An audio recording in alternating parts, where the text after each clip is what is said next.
Good day, everyone. See you again in my presentation.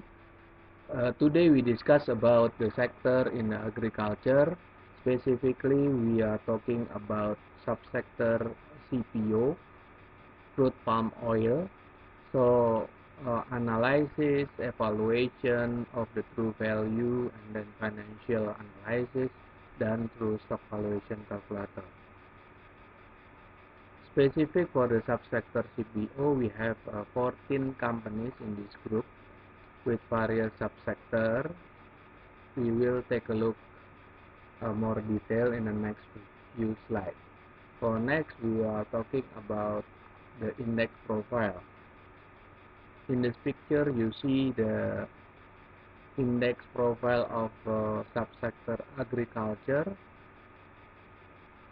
You see from the period of 2011 to 2013 until today, you see the trend is actually downtrend, even though there is some fluctuation in 2012, but at the end of 2012 until today, it went down about 70% from the top level 240, 2040, 50 to down to 1700 something in end of the 2013 in this period.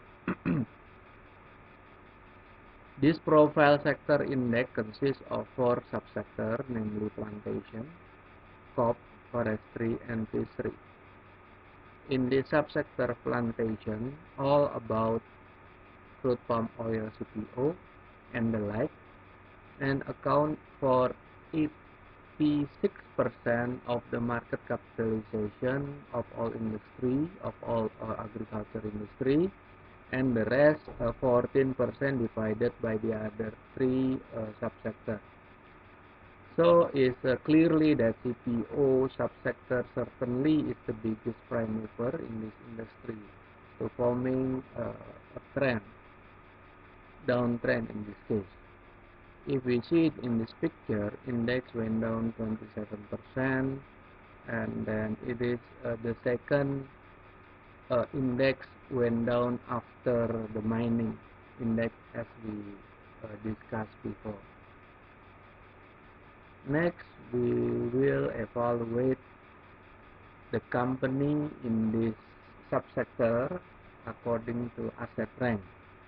We divide it into 3 categories: big size, medium size, and small size.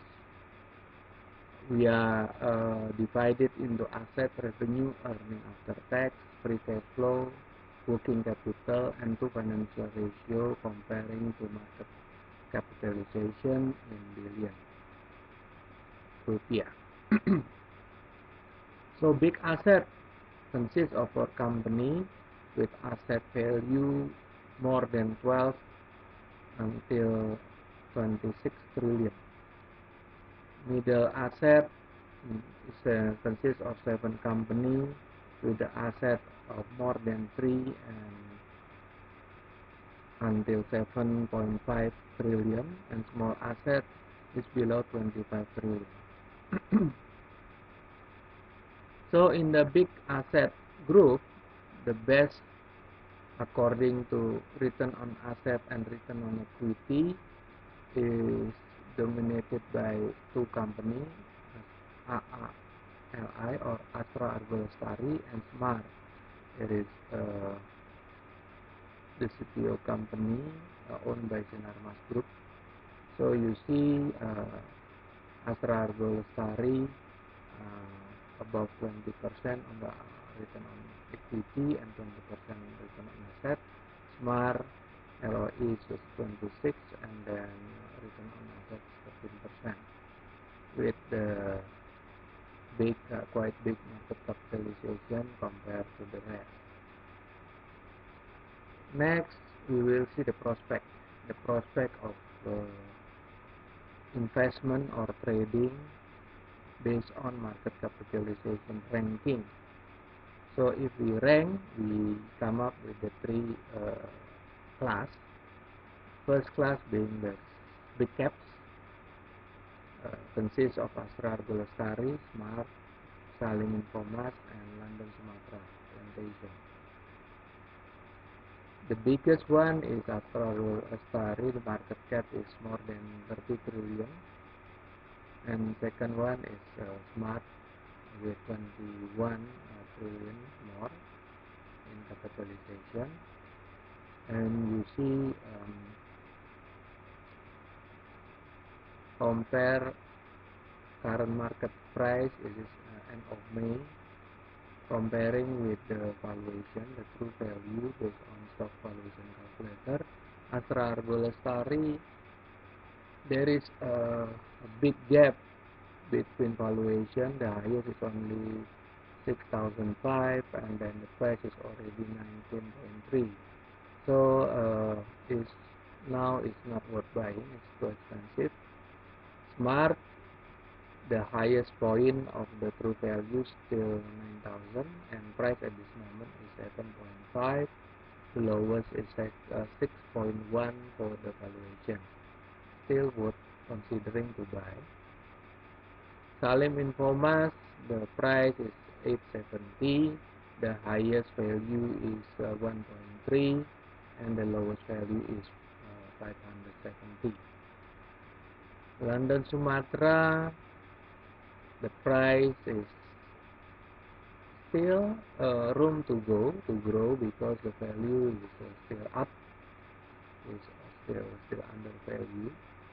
So if we see the mid caps, the new IPO company Austindo Nusantara Jaya is look attractive because the price is 1.3, 1.4 and the valuation is above 4,000. It's still worth buying.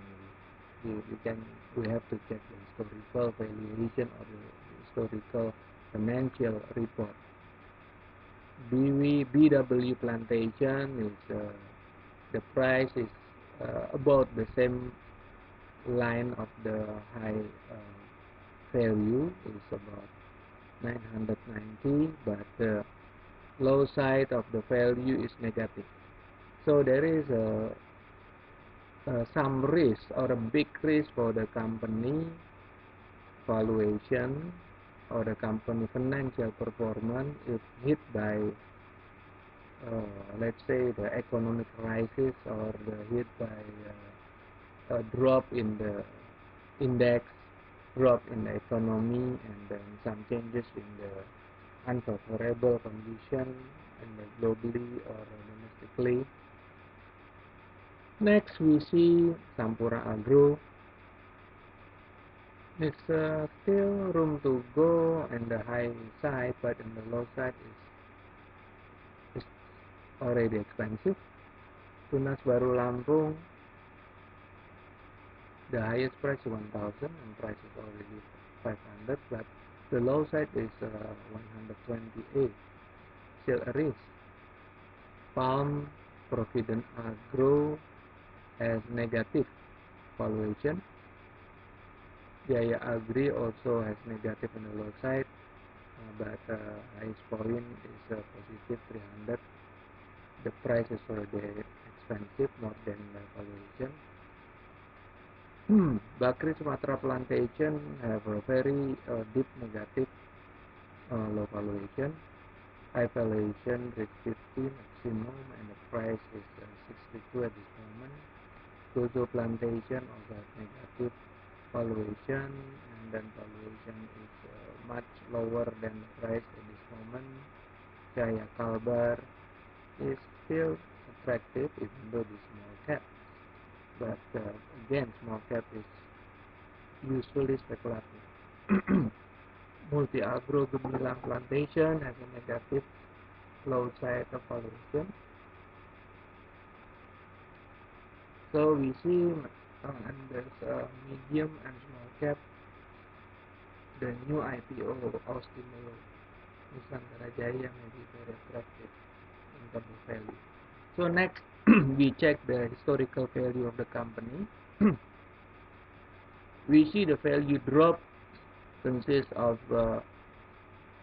Astra Golestari, London Sumatra Plantation, BW Plantation, Sampurna Agro, and Palm. Palm is a negative value. The next class is Java, Bakri Sumatra Plantation, JZGO, CK is also dropped. The company having the historical uptrend in the valuation is only Smart and Tunas Baru Lampung. Well, actually Tunas Baru Lampung is flat. So, SM Sinarmas Plantation also flat. Again, the two IPO company, Austindo is very attractive, but we have to be very careful. AGP is an average drop. So, in average, all company member of this subsector,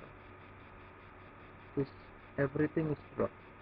So all company drops.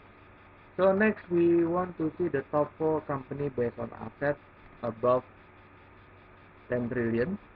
So you see the Salim Info Mas Pratama, you see the top line drop 10%, the bottom line earning after tax also drop negative 30%, gross profit negative, return on equity declining, profit margin declining, gross margin declining, only debt equity ratio improving.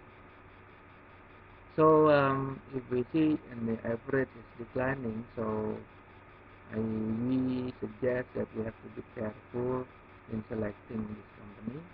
So next is Bakri Sumatra Plantation. You see top line negative 30%, valuation negative in 2011 and 2012 only 50 compared to 2010 is more than 140. Net income negative in this 2012. This is big deficit, big losses. Free cash flow also negative deficit. Increase in the long-term debt is quite significant, 2 trillion. So you see the return on equity negative, profit margin negative, gross margin went down, debt equity ratio also went down or jumped. So it's very difficult to consider this company, it's better to avoid. Next we talk about Sinarmas Agro Smart. So we see after big jump in the top line, 56% drop negative 13 is considered okay because it still provide the uptrend from 2010. So we see net income increasing quite significantly, even although the gross profit went down. There is some drop in the short-term debt, the payment of the debt, and increase in the long-term debt. Debt equity improving, that the number went down, gross margin increasing, profit margin a little bit increased, return on equity is dropped from 2010, but the number 26% is still above the industry average. The last one is Astra Golestari. We put in the 2013 Q1 financial analysis. So you see the valuation dropped significantly from 1900 to only 6000. The price is still 17,000. So there is a significant drop. If we see the revenue, top line is dropped negative 6%. the most suffering one is the net income drop almost half, increase in the short-term debt, drop in the free cash flow, current asset even though it's